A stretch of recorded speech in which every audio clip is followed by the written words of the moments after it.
ഈ നിമിഷം വരെ എന്തുകൊണ്ടാണ് KPCCയുടെ നേതൃത്വം ഈ വിഷയത്തിൽ ഒരക്ഷരം ഉരിയാടാൻ തയ്യാറാകാത്തത്?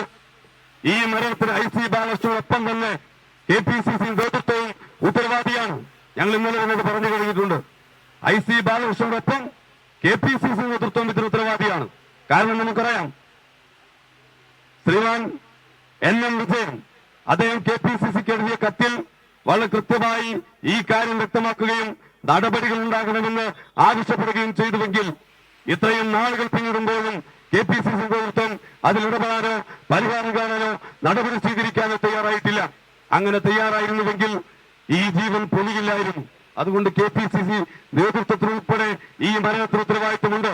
എന്നാൽ അവർ ഈ വിഷയത്തിൽ ഇത്രയേറെ ചർച്ച ചെയ്യപ്പെട്ട സാഹചര്യത്തിലും പ്രതികരിക്കാൻ പോലും തയ്യാറാകുന്നില്ല.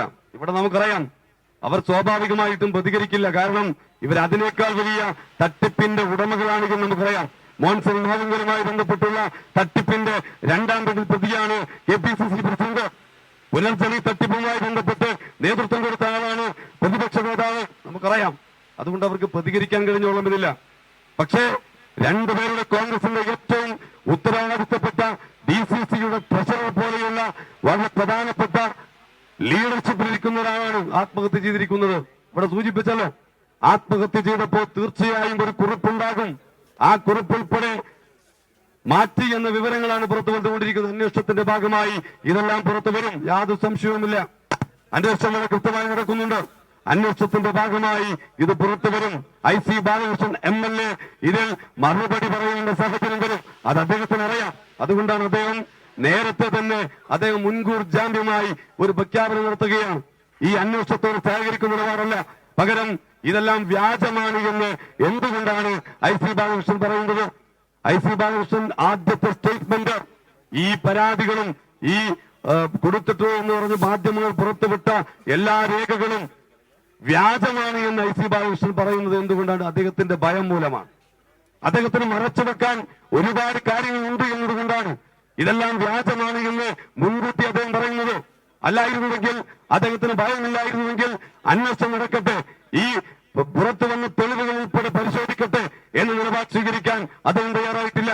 പകരം അദ്ദേഹം മുൻകൂട്ടി SP ഉൾപ്പെടെ ഇത് വ്യാജമാണ് എന്ന് പറഞ്ഞുകൊണ്ട് പരാതി നൽകുമെന്നാണ് അദ്ദേഹം പറയുന്നത്. അത് തന്നെ വ്യക്തമാണ്. അദ്ദേഹത്തിന്റെ മതികൾ കനമുണ്ട് എന്നതിന്റെ തെളിവാണ് ആ രൂപത്തിൽ അദ്ദേഹത്തിന്റെ സ്റ്റേറ്റ്മെന്റ് പോലും. ഓരോ കാര്യങ്ങൾ പുറത്തു വന്നിരിക്കുന്നു. അദ്ദേഹത്തിന് വേണ്ടി ഇടപാട് നടത്തിയത് സംബന്ധിച്ചുള്ള എഗ്രിമെന്റ് പുറത്തു വന്നിരിക്കുന്നു.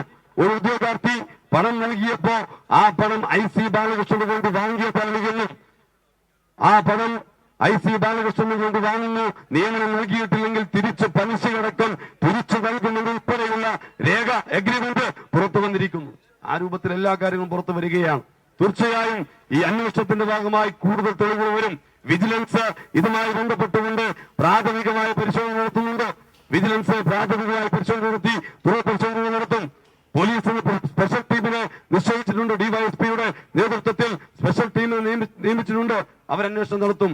ഇവിടെ വയനാട് ജില്ലയിൽ ഇതുപോലെയുള്ള ഒരുപാട് സംഭവങ്ങൾ IC ബാലകൃഷ്ണന്റെ നേതൃത്വത്തിൽ, കോൺഗ്രസിന്റെ നേതൃത്വത്തിൽ ഒരുപാട് മരണങ്ങൾ. ഇത് ഒറ്റപ്പെട്ട കാര്യമായി ഇതിനെ കാണാൻ വേണ്ടി കഴിയില്ല. 2023 പുൽപ്പള്ളി സഹകരണ ബാങ്കിൽ രാജേന്ദ്രൻ നായർ എന്ന് പറയുന്ന ആൾ, അതും കോൺഗ്രസിന്റെ സജീവ പ്രവർത്തകനാണ്. സജീവ പ്രവർത്തകനായ കോൺഗ്രസിന്റെ നേതാവ് കൂടിയായിട്ടുള്ള രാജേന്ദ്രൻ നായർ അദ്ദേഹം ലോൺ എടുത്തുമായി ബന്ധപ്പെട്ട് 70,000 രൂപയാണ് അദ്ദേഹം ലോൺ എടുക്കുന്നത്.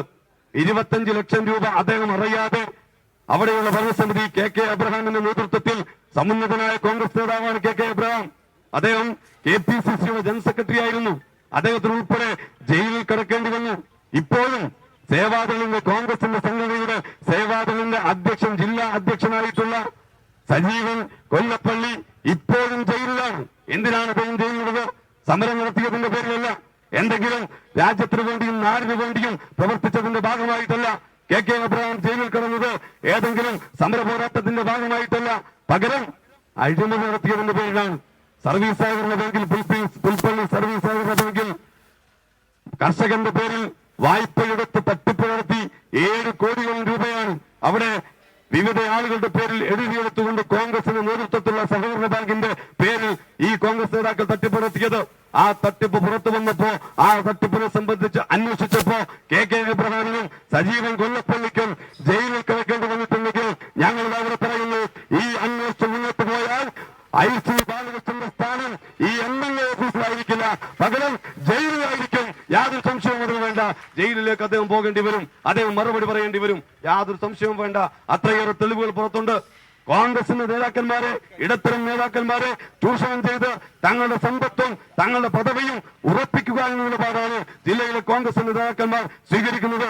നമുക്ക് ഓർമ്മയില്ലേ, 2015 PV ജോൺ എന്ന് പറയുന്ന ബ്ലോക്ക് കോൺഗ്രസ് കമ്മിറ്റിയുടെ, മാനന്തവാടി ബ്ലോക്ക് കോൺഗ്രസ് കമ്മിറ്റിയുടെ പ്രസിഡന്റ്, അദ്ദേഹം ആശിച്ചുണ്ടാക്കിയ, അദ്ദേഹം കഷ്ടപ്പെട്ടുണ്ടാക്കിയ ഒരു ഓഫീസ്, കോൺഗ്രസിന്റെ ഓഫീസ് മാനന്തവാടിയിൽ, അദ്ദേഹം കഷ്ടപ്പെട്ടുണ്ടാക്കിയ അതേ കോൺഗ്രസിന്റെ ഓഫീസിൽ അദ്ദേഹത്തിന് തൂങ്ങി മരിക്കേണ്ടി വന്നു. അദ്ദേഹം കത്തെഴുതി വെച്ചു, അന്നത്തെ കോൺഗ്രസിന്റെ നേതാക്കന്മാരെ കുറിച്ച് കത്തെഴുതി വെച്ചു.